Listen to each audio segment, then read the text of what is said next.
Պարոն Աղազարյան, այսօրվա դատականից ինչպես կգնահատեք, հանրային մեղադրողները ձեր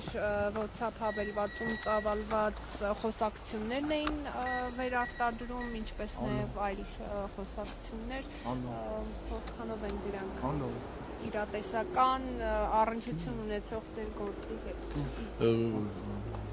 Մի մասը առնչություն ունեն այսպես կոչված գործի հետ, իրատեսականությունը շատ ակնհայտ է, որովհետև պարզ լսում է, որ այն դրվագը, որ գլխավոր դատախազը եկել էր ազգային ժողով,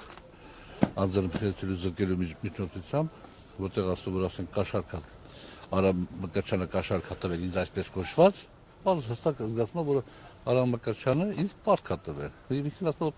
պարտքով փող եմ տվել, պարտքից տուր, բայց ես պարտքով փողը վերադարձրել եմ ընդ որում։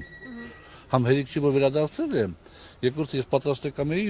իր խնդիրները լուծելու նաև ուրիշ մարդկանց հետ, որ իբրև խնդիր ուներ փողը։ Ասում եմ Արամ ջան, դու ստում ես, որովհետև հնարավոր չի դու ինչ-որ մեկին $50,000 փող պարտք լինես, եւ դու այդ $50,000-ից $42,000 վերադարձնես,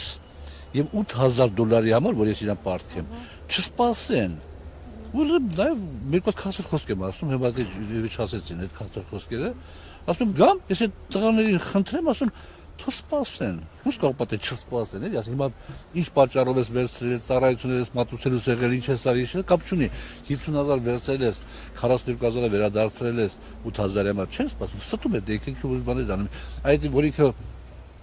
խոսում է վերջի զոհից ինքը 23 թվականի դեկտեմբերին է փող վերցրել $50,000 վերջի զոհից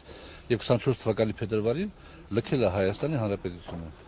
Պարոն Աղազարյան, ամեն ինչ սկսվեց կարծես թե ազգային ժողովում այդ հայտնի սկանդալային վիճակից Արիշտիկ Քարամյանի մասնակցությամբ։ Ես մի ճշտող հարց ունեմ, արդյոք դրանից հետո այդ միջադեպից հետո հանդիպում եղել է որևէ, այսպես ասած, ռազմականներ եղել են Արիշտիկ Քարամյանի հետ հանդիպել եք կամ միջնորդավորված։ Ոչ, ես վերջի խոսքը ասել եմ,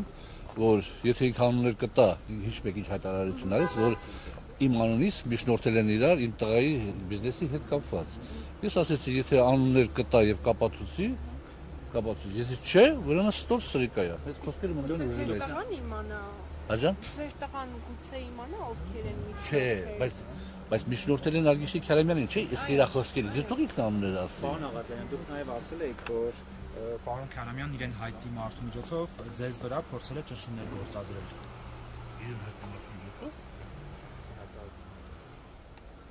Երևի ԱԱՑ-ի պետին եմ նկատի ունեցել։ Եթե այդպեսի բան եմ ասել, ուրեմն նկատի ունեցել ԱԱՑ-ի պետին, Աբազյանին։ Կան արդյոք այդ ճնշումները շարունակվում են։ Հիմա? Չէ, շուտ չկա այդպեսի բաներ։ Այն ժամանակ էր, որ հայտնի SMS հաղորդագրություններով վարշապետի, ասենք բանը համատեղվեց։ Հանրայնացվեց այդ, հա։ Երբ որ հանրայնացվեց, ասեն բանը ԱԱՑ-ի պետի 4 հանդիպում ա եղել, եւ ինքը բանը փոխել համոզել, որ ես մանդատս վայր դնում։ Իսկ Արգիշտիկ Քարամյանի, եթե իհարկե նշանակեն պաշտոնի, քանի որ խոսվում է հա դրա մասին, ներքին գործերի նախարար, դատախազ գլխավոր կամ ԱԱԾ-տնօրեն ինչպես եք նայում սրան այս ամեն ինչից հետո։ Էսի մեր հայրենիքն է, էսի մեր պետությունն է, ես սիրում եմ մեր հայրենիքը, սիրում եմ մեր պետությունը, սիրում եմ մեր բոլոր պաշտոնյաներին, սիրել եմ Ռոբերտ Քոչարյանին, որին երբեք չեմ համարել Հայաստանի Հանրապետության նախագահ, սիրել եմ Սերժ Սարգսյանին, ում երբեք չեմ համարել Հայաստանի Հանրապետության նախագահ, եթե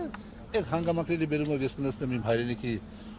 բանտում, ես դա էլ հաջողություն կանեմ։ Նիկոլ Փաշինյանը սիրել եք։ Ընդունում եք որպես Հայաստանի Հանրապետության վարչապետ։ Աջան։ Ընդունում եք որպես Հայաստանի։ Նիկոլ Փաշինյանին ընդունում եմ որպես Հայաստանի Հանրապետության վարչապետ, բայց չեմ սիրում։ Շնորհակալություն։